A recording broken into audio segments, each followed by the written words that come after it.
Informasi lain, Saudara, penyidik Direktorat Reserse Kriminal Umum Polda Jawa Timur memeriksa Nenek Elina dan 3 orang saksi lainnya terkait laporannya pasal 170 KUHP, dugaan kekerasan yang dilakukan bersama-sama.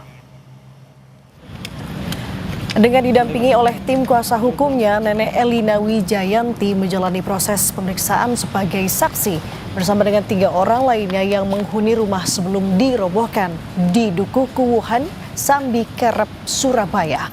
Dalam pemeriksaan ini, Saudara, pihak pelapor dan juga tim kuasa hukum membawa sejumlah alat bukti yang diantaranya adalah handphone yang digunakan untuk merekam saat peristiwa dugaan pengusiran terjadi, serta kekerasan terjadi serta sejumlah dokumen penting lainnya. Nenek Elina melaporkan Samuel Ardi Kristanto yang disebut-sebut sebagai sosok di balik pengusiran paksa. 2025, 5 Agustus itu malam ada yang mengklaim katanya seolah-olah pernah membeli dari Bu Elisa tahun 2014.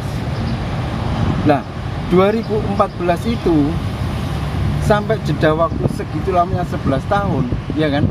Ini 11 tahun ya.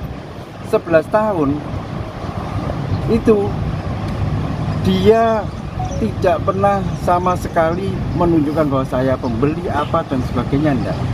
Tetapi 2025 tiba-tiba mengklaim.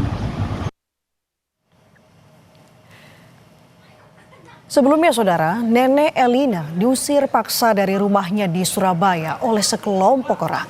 Rumah tersebut telah dihuni Elina Wijayanti sejak 2011. Namun pada awal Agustus lalu, rumah itu didatangi sekelompok orang yang mengklaim lahan telah berpindah tangan. Korban mengaku tidak pernah melakukan transaksi jual beli atas rumah maupun tanah tersebut. Klaim kepemilikan sepihak inilah yang kemudian memicu dugaan penyerobotan lahan. Usai diusir paksa, rumah nenek sudah rata dengan tanah. Dokumen dan sertifikat rumah termasuk dengan barang-barang Nenek Elina juga hilang.